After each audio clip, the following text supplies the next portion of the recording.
Welcome back. There's layers to this family. This is a podcast where we peel back the layers to the simplicity and complexity of life. In this week, we discuss order. We are looking at whether our lives should be such that we cultivate order. We look at what we'll be remembered for. What is our legacy when we really can't control everything? Or should we be trying to control everything? Anyway, listen up and listen in and let us know what you think. Where is life's sweet spot? Is it in order or is it in chaos?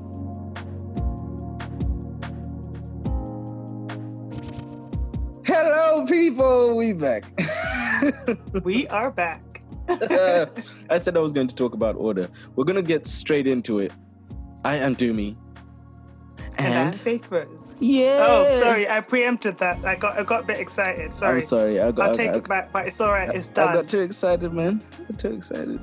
Anyways, we're going to get into it because, now we're talking about order. Now, we talked about in the previous episode that there is a lot, how can I put it? There leaves a lot to be desired in trying to, cram everything you want to know or everything that you want to have in a finite space of time. And you talked about how time is a finite entity and we only get so much of it. And so now we also defined order as, the system by which we put things to perfection, basically. So we use that system to try and perfect, the way we live our lives, the way we do things. I think it goes without saying to say that it's very, very important to have an ordered life and to also embrace chaos so that your life has a little bit of interest in it. But I think living an ordered existence is extremely important. However, right? How important is it? How important is it? So what's so big? What's so great about living such an ordered life then? Now I feel like I'm playing devil's advocate.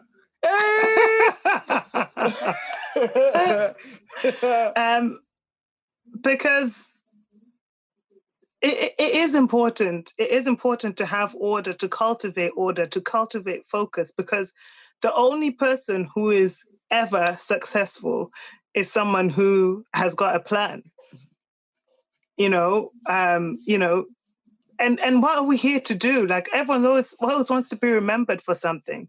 I mean, sometimes you're not remembered for the best of things. It might be like the guy who always wore a red suit everywhere he went. I mean, if that's how you want to be remembered, that's fine. You know what? It's Valentine's Day every day. But, I'd imagine his name to be Dr. Love. Okay, let's come back to it. Right. So you can be remembered for some things that you might want to, but then you're not trying to necessarily orchestrate how people will remember you. But then if you are authentically yourself, people will be able to pick up on what it is that makes you tick. And I think that's what we're trying to express in life. That's what we're trying to show people, this is what I'm about. Yeah. And that's what I mean. I'm always going back to this. You always have to come back to the place where you're saying, okay, well, what exactly is it? Because we will be remembered for something. And that's the bottom line. We are writing our stories, and that's a set of events that are happening in a particular space of time, right? We're here for a finite amount of time, and things are happening as they're going on. But our decisions that we're making can either mean that we get to a good place or we just completely fall off. So I think order is very important, because we have to remember that we are going to be remembered for something. I don't think we need to orchestrate exactly what it is we'll be remembered for, because we can't always control how people see us. And I remember talking about identity with a friend, actually. Yeah. And, the simple question was, what does identity mean to you? If you want to see more of that, that's on my YouTube channel. But I was talking of that, like, what does identity mean to you? And everyone has given a different answer. And his answer was particularly interesting. And I'll tell you why and relate it back to this. So his answer was basically saying, looking at Jesus, who said to, his favorite disciple, Simon Peter, he says, who do you think I am, or who do you say I am? And then Simon Peter said, some people say you're a prophet, some people you're saying this, but I say that you are the Messiah, right? So sometimes Peter could see, what Jesus was trying to express. Through everything that Jesus was doing, he was showing people that he is the answer, that he has come, for the reconciliation, so that, there'll be that connection back with God. So sometimes we need to understand that there needs to be that order, but then the way that order can be truly expressed is in our truest expression of ourselves, because that is what we'll be remembered for. So that's why order is important, because we are one person. So Dumi will be Dumi, and I remember Dumi for his sickest beats, like, get me. I mean, yeah, it's very important to understand this, and I think as individuals we need to remember this. Okay, now let's look at it this way. Actually, I think for those of you guys who are not Christians, bear with us, but this is just how it is. Basically, look at the life of Jesus Christ.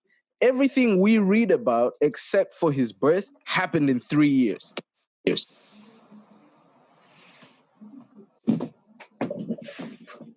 I'm gonna let that sink in. I'm gonna just let that sink in. Everything. Well, yeah. Good. Yeah, basically. Yeah, I was letting that sink in, wasn't I? But yeah, everything that Jesus Christ did in terms of from the time he started his ministry to the time he died, all of that happened between the age of 30 and 33. So it might not have even really been like a whole 3 years. It was like 2.5 years, 2 years and some change. That is order of the highest level. Like, if you look at all the great people in history, like everything they did, all the crazy things that they did in such a short space of time. Like, Julius Caesar is known as the emperor that expanded Rome the most. And so Julius Caesar did all of that. He died at 53. So he did all of that in about 15, 16 years, because he came to power in his 30s. But he only stopped going to war about 5 years before he died. So he expanded Rome, and he did that in such a short space of time. What takes people lifetimes took this guy 10 years. What Jesus Christ changed the whole way that we look at religion, life, the entire, like, the philosophy that the Christianity isn't really Christianity, that it's like basically it's God's kingdom before he arrives. It's like before he arrives, like what people don't understand about Christians is that we are different basically. It's not an us and them mindset. We're trying to get more people to join us in this endeavor to be, one, with us, and also to serve God and to love God and serve their neighbor, and do right by everyone. But it's not an us and them mentality. It's nothing to do with race or creed or whatever. It's everything to do with, imagine, right, the way it works. Like, if the way conquest worked, 2,000 years ago, like a kingdom would come in and kill as many people that it took for the king in that place to surrender or to be dead, right? That's how it worked. But then God has been faithful and has been so gracious that he actually wants us to get more people to join of their own free will. We're not forcing anyone to believe what we believe. But then the idea is Jesus Christ changed the way we look at the entire thing. the way we look at what we believe, the way we live our lives, the way we perceive people around us. Even that whole turn thy cheek when you get hit. The world was built on revenge, literally. It changed the way we do things, but that comes from focus and extreme order. Jesus Christ was able to order his life and every step for 3 years. And, you know, we cannot discount the fact that he was in constant conversation with God during the whole thing, with God the Father and God the Holy Spirit, and during the entire thing. But then that is, you know, he knew where he was going next, basically, all the time. And the same goes for even Alexander the Great. He had plans, he executed those plans, and died, unfortunately, of syphilis in Persia. So, like, that is the way the world works. It doesn't take as long as we think to get to a place of success or to get to a place that we want to be at, you know. And embracing, you know, we said embracing chaos, you know, and not being angry with things we can't control is important. But in some way, being able to embrace the chaos is actually displaying order, because now we're able to order our lives. We're able to say, okay, I'm not going to focus on unnecessary things. If that's the way other people want to live or do whatever they want to do, that's cool with them. You know, do what's good for you, boo-boo. Just do that. But then for me and everything that I know, you know, like, I will do, you know, what is within my forte, whatever I can get my hands on. I think the best example of this is in Joshua 1:7, if I'm not wrong. He says that as for me and my family, we shall, oh no, I think that's Joshua 6:28 or 1:28 or something. Basically, he says, as for me and my family, as for me and my house, we shall serve the Lord. And that was on the basis of an argument that happened. Like, people were saying, oh, actually, no, you know, you guys believe in chariots. Some of these guys believe in this. Some people believe in this. But then he said that, okay, fine, you can believe whatever you want. Mind you, this is the leader of an entire nation, you know, what is equivalent to the president today in some respects. But he's saying that, okay, you guys can do whatever you want, but as for me and my house, we will serve God. And that's what we're going to do. So being able to let go of certain things is actually displaying order. Being able to, you know, be meticulous about your planning process in terms of what you do and how you live your life. That is order. However, there's always a however. However, my question to you, Faith, is how do you teach that to someone who does not want, who does not inherently see the world that way? You know, like, for example, cancel culture is built on trying to stave away chaos. They don't want to, you know, they don't want to let someone believe what they believe. They want someone to feel the way I feel. Do you know what I mean? Like, that's what cancel culture in today's day and age. Like, so someone said something racist and now we're going to cancel them.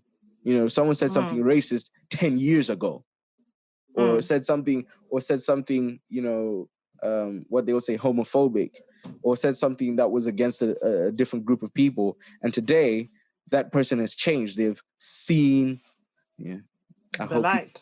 They've seen the light, and now, you know, they have a better outlook on life. How do you teach? How do you teach against that way of life? And what do you do if the person is so adamant about that?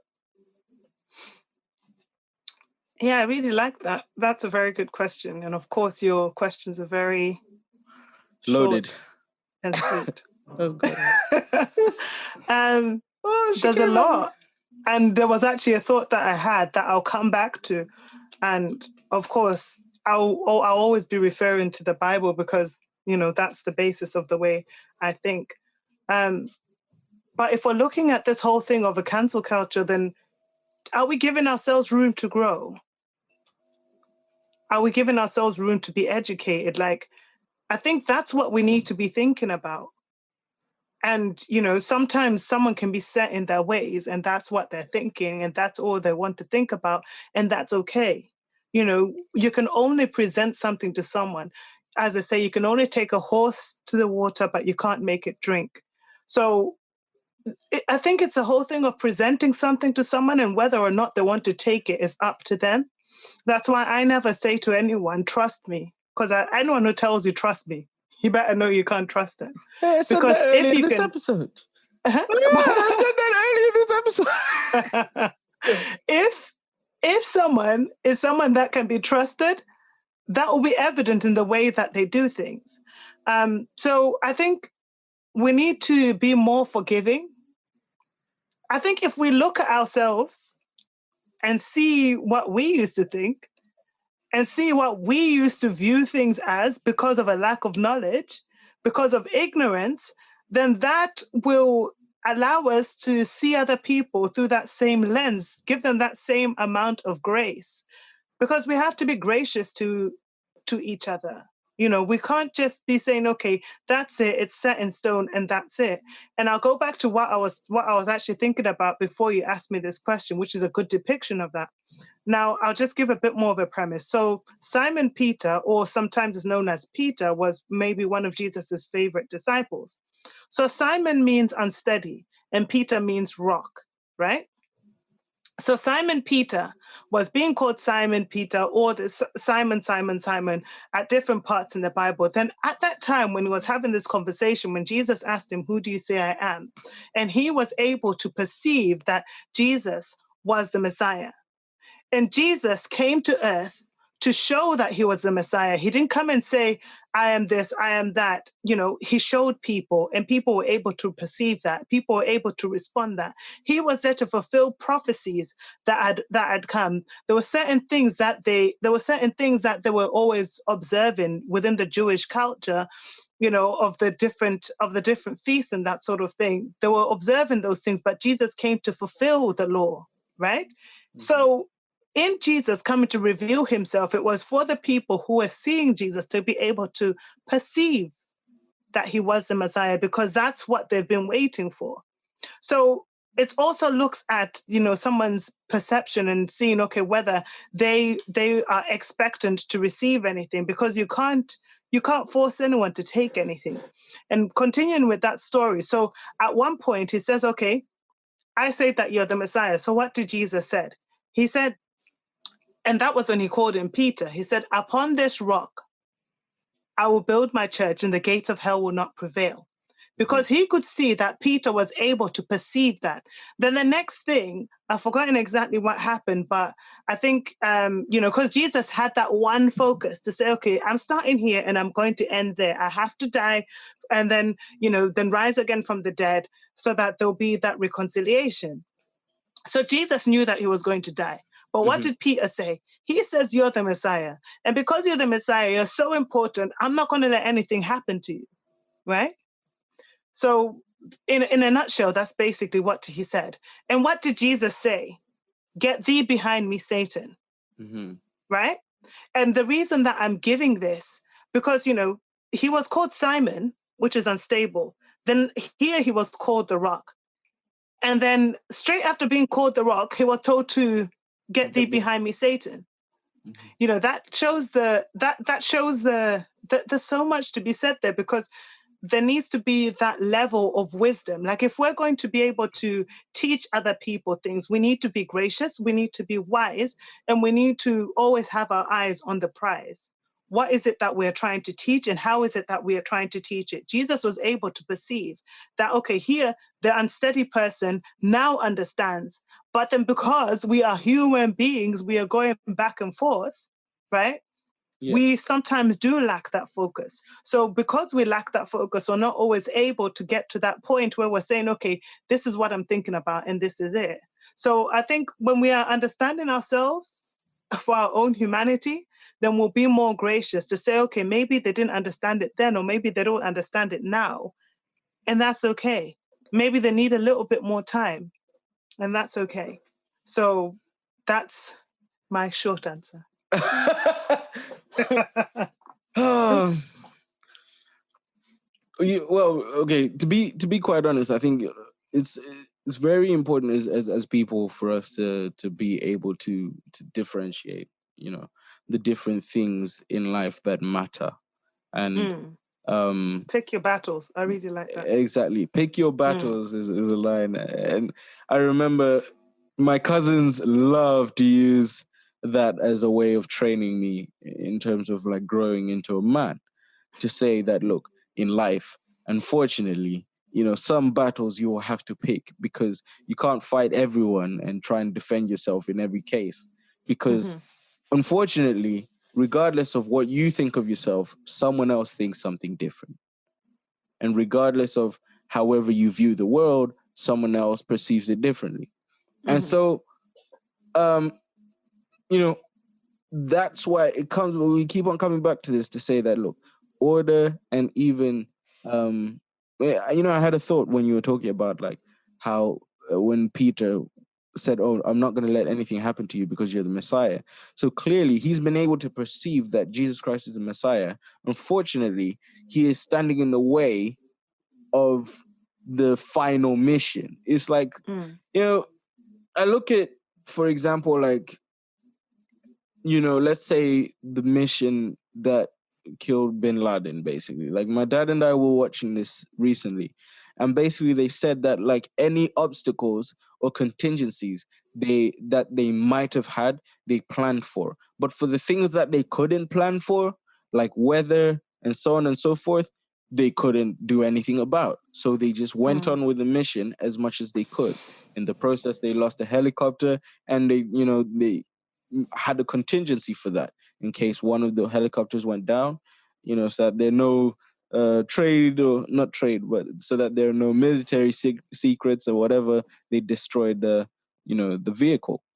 And so you can plan. And what we want you to understand, for listeners, what we want listeners to understand is that you can plan, yes, for contingencies. You can plan for eventualities. However, if you let that mode of planning become you trying to fight off every eventuality in terms of things that even you don't control, then it becomes an obsession. And instead of just being able to plan normally, you become OCD about certain things. And I use that term loosely, but basically you become extremely like, it says it's obsessive compulsive disorder. So like you become obsessive about the things that you plan against, or you're planning for, or you're planning in contingency for.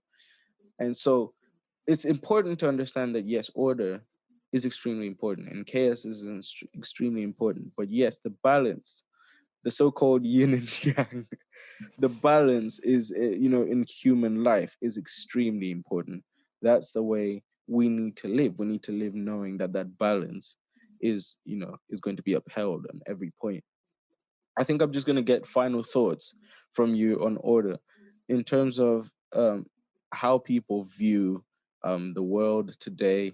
It seems like the world, there's too much that we can't control, but there's, obviously, we talked about this before we started, but there's like the 1% of the 1% that, they control everything, but the one thing they can't control is whether they live to see tomorrow. And like, what they say most secret societies have been looking for is sort of the elixir to life. So to have eternal life without any consequences. And so they've gone on into all sorts of things, whether spiritual or technological, to try and figure out if they can live forever.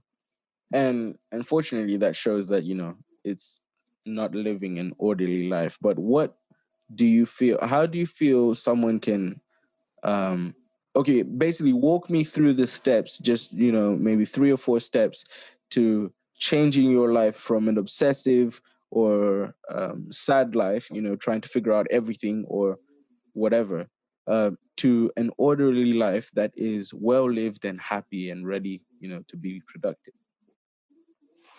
I think we need to move away from the whole thought of being reactive, and we need to look at the importance of readiness. And the reason that I'm starting from that point of view is, someone who is ready is someone who is alert. Someone who is ready is someone who is not tired. Someone who is ready is someone who's had enough, water to drink, who's had enough food. So all of these things are very important for us to be able to be operating at our optimum level. I forgot, someone who's healthy. Health is your wealth. So for us to be ready to work at our optimum level when life comes and hits us and might throw us off balance, we need to make sure that we are in tune, we are in the now. And spiritually, we need to make sure that we are sound. Because when you think about it, the real thing that affects the rest of everything is what's going on up here. So you need to think to yourself, what am I feeding my mind? What am I surrounding myself with? Am I getting enough sleep? Am I prepared? Do I have a plan? You can have a plan, you can have a contingency, or you can just say, okay, if that happens, then I'll think of something else. Am I solution focused, or am I just focusing on the problem? There's a lot of questions that you can ask yourself, right? Yeah. And the reality is that there's a lot more to you than your ability to react when you're tired, when you're hungry, when you're sick, and when you are not, functioning built well. up spiritually, and you're not mentally in a place where you can react properly. Life is happening and we are constantly responding. I don't want to use the word react, because if you're talking about a reaction, I think react has more of like a negative connotation to it. But let's look at it to respond, because I guess a response can be looked at more sort of from a considered point of view. How much are we considering our day-to-day life? How much are we considered about our day-to-day choices? What are we doing right now to put us in a better position to make an appropriate decision? Because there's a decision to be made. It can be appropriate or it can be inappropriate, right? But are we in a place to be able to make that decision? The way I make decisions now is completely different to the way I used to make decisions 5 years ago, 2 years ago. And why is that? Because I have a wealth of knowledge. I have a wealth of experience. And I think we should always also not just depend on ourselves for understanding life and what life has to come, but let us lean on the wisdom of others who've lived life, right? Who've lived through these seasons, because it's not the first time. I'm not the first one to wear a black top, you know. It's not the first time that we are going through some of these things. Given 2020 is not the first time people got married, but it's the first time people probably got married on Zoom. It's the first time people did things in such a different way. Now people are walking around with masks on, and we're talking of that as the new normal. So let's understand the importance of wisdom, but let's also understand the importance of putting ourselves in a position that we are able to respond effectively and to be able to make appropriate decisions. Well said. Well said. Right now, to be honest, 2020 has been such a chaotic and ordered year. Yes. Oh, yes. If you're able to perceive it, you see the order in it. Exactly. 2020 has been a year of a lot of firsts and a lot of different things. A lot of people are now reconsidering so many different things. As I said before in a previous episode, I think I talked about marriage, and that like people are reconsidering their marriages. Like people are spending time with their wives and realizing, oh, this is completely different to the person I thought I knew. People are starting to spend more time with family, and we're starting to love and cherish and appreciate the people that are in our family. Like I remember seeing on BBC, there was a family, two sisters were able to reunite after not seeing each other for something like 4 months because of the virus and the shutdown in the UK. And so that's a big thing. That's totally big, because that allows people to feel, very, very connected to their family now. People are now able to be more connected and cherish and love the individuals. That it's like, for example, people in long distance relationships tend to be very, very, they cherish their partner so much, especially when they're together. because they know how it feels to not be with that person. I mean, you know, you'll tell me how that is. In a later episode. But in a later episode, but yeah. Yeah, I think one thing that I wanted just to say just before you do the whole signing out, and one thing that I was just observing as you were talking is the need for connection. Let's not forget we are social beings. We are experiencing life. We are experiencing the chaos in life, and we are looking at ways to respond. But then we also have to be connected, and who or what you're connected to can determine the level of the appropriateness of your response. So our connections are also so important, of vital importance. Who are we surrounding ourselves with? What are we doing to put ourselves in a position where we are making appropriate decisions? Powerful stuff. Like we said, even towards the end of this episode, the truth is, choose your friends wisely. It's as if that's what we were talking about the whole episode, but no. We've talked about the friends. We've talked about friends in season 1. Go and listen to it. Trust me. Trust me. She said, don't listen to people who say trust me. But this time, trust me. Listen to season 1. Okay? Trust Dumi. I trust him. Yeah, basically, we talk about the nature of how friendship works. And we even talk about how friendships, they change how a person views the world and sees things and so on and so forth. So go and listen to that. And if you like it, definitely, no, you will like it, trust me. When you listen to the episode, write to us, tell us what you like about the episode.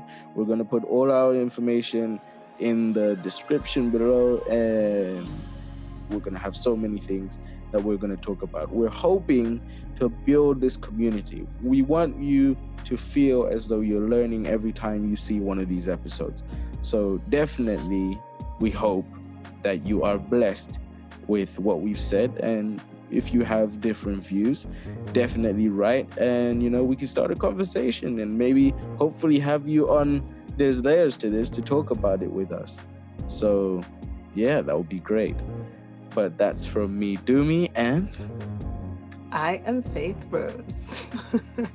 Thank you so much for having us in this 2-part episode, and we're out. Cue the music. Bye. And there you have it. Just like that, we have discussed chaos and we have discussed order. I hope that has left you with a place where you can make the decision whether chaos should be embraced or whether it's all about order and living life in an orderly existence and thinking about creating a legacy. It's interesting. I'll just speak some final thoughts. Earlier this week, I was listening to someone who was talking about the importance of looking at things in terms of decades and not in terms of years. So maybe the thought of leaving a legacy and the thought of really know what we're about is important. I think so. Anyway, I'll let us know what you think in the comment box below. I'd like to begin with a fact. Whether in a small town like McAllen, the Rio Grande, or in Chicago, New York, or Los Angeles, it is business, big business.